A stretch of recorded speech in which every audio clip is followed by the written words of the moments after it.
Hi friends, అందరికీ నమస్కారం. ఇప్పుడిప్పుడే ఒక లేటెస్ట్ అప్డేట్ న్యూస్ అయితే రావడం జరిగింది. అది కూడా రైతులకు గుడ్ న్యూస్, నేడు ఈ అకౌంట్లో డబ్బులు జమ అంటూ ఒక లేటెస్ట్ అప్డేట్ న్యూస్ అయితే రావడం జరిగింది. అయితే దీని గురించి పూర్తి సమాచారం మనం ఈ వీడియోలో తెలుసుకుందాం.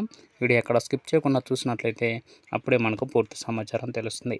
ఇక లేట్ చేయకుండా వివరాల్లోకి వెళ్దాం. ఫ్రెండ్స్ నాది వచ్చిన రిక్వెస్ట్ ఫ్రెండ్స్, ఇప్పటి వరకు మన ఛానల్ అయితే సబ్స్క్రైబ్ అయితే చేసుకుని వారు దయచేసి సబ్స్క్రైబ్ అయితే చేసుకోండి. అలాగే బెల్ బటన్ కూడా ప్రెస్ చేసినట్టయితే నేను చేసే ప్రతి ఒక్క వీడియో మీకు ముందుగా నోటిఫికేషన్ రూపంలో రావడం జరుగుతుంది. ముఖ్యంగా వీడియో నచ్చితే లైక్ చేయండి ఫ్రెండ్స్. లైక్ చేయడం ద్వారా ఇన్ఫర్మేషన్ అనేది ఎంతోమందికి రీచ్ అవ్వడం జరుగుతుంది. ఇక లేట్ చేయకుండా వివరాల్లోకి వెళ్దాం ఫ్రెండ్స్. ఆంధ్రప్రదేశ్లో కూటమి ప్రభుత్వం రైతులకు శుభవార్త చెప్పింది. చాలా కాలంగా ఎదురు చూస్తున్న రైతులకు ఎట్టకేలకు శుభవార్త చెప్పింది. గత రబీ సీజన్లో ధాన్యం విక్రయించిన రైతులకు మొత్తం 674.47 కోట్ల బకాయిలను విడుదల చేసేందుకు సిద్ధమైంది. పౌర సరఫరాల శాఖ మంత్రి నాదెండ్ల మనోహర్ సోమవారం నిధులను విడుదల చేస్తారు. ఇక గత ప్రభుత్వం మొత్తం 84,724 మంది రైతులకు 1,674.47 కోట్ల బకాయిలను చెల్లించలేదు. ఇక ఏపీలో ఇటీవల ప్రభుత్వాన్ని ఏర్పాటు చేసిన కూటమి రైతుల ఇబ్బందులను గుర్తించి వారి సమస్యల పరిష్కారానికి అడుగులు వేస్తుంది.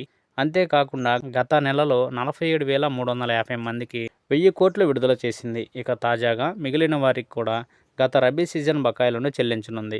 అమలాపురంలో ఈ కార్యక్రమం నిర్వహించనున్నారు. మంత్రి నాదెండ్ల మనోహర్ పాల్గొని రైతులకు చెక్కులు పంపిణీ చేస్తారు. గత వైసీపీ ప్రభుత్వం రైతుల నుంచి ధాన్యం సేకరించి 2,763 కోట్ల బకాయిలు పెట్టిందని నాదెండ్ల మనోహర్ విమర్శలు చేశారు. ఇక కూటమి ప్రభుత్వం మాత్రం రైతుల సంక్షేమం కోసం పనిచేస్తుందని చెప్పారు. రాష్ట్రంలో రైతుల బకాయిలు చెల్లించడాన్ని అత్యంత ప్రాధాన్య అంశంగా తీసుకుని చెల్లిస్తామన్నారు. నిత్యావసర ధరలు పెరిగాయని, ఈ ధర నుంచి ప్రజలకు ఉపశమనం కల్పించేందుకు ప్రభుత్వం చర్యలు తీసుకుంటుందని నాదెండ్ల మనోహర్ అన్నారు. అంతేకాకుండా రైతు బజార్ల ద్వారా నాణ్యమైన కందిపప్పు మరియు బియ్యాన్ని కూడా రాయితీపై ప్రజలకు అందిస్తామని చెప్పారు మంత్రి నాదెండ్ల మనోహర్. చూసారు కదా ఫ్రెండ్స్, ఈ అప్డేట్ కనుక మీకు నచ్చినట్లయితే లైక్ చేయండి. మరెన్నో లేటెస్ట్ అప్డేట్ న్యూస్ కోసం మన ఛానల్ అయితే సబ్స్క్రైబ్ చేసి ఫాలో అవ్వండి friends. Thank you for watching.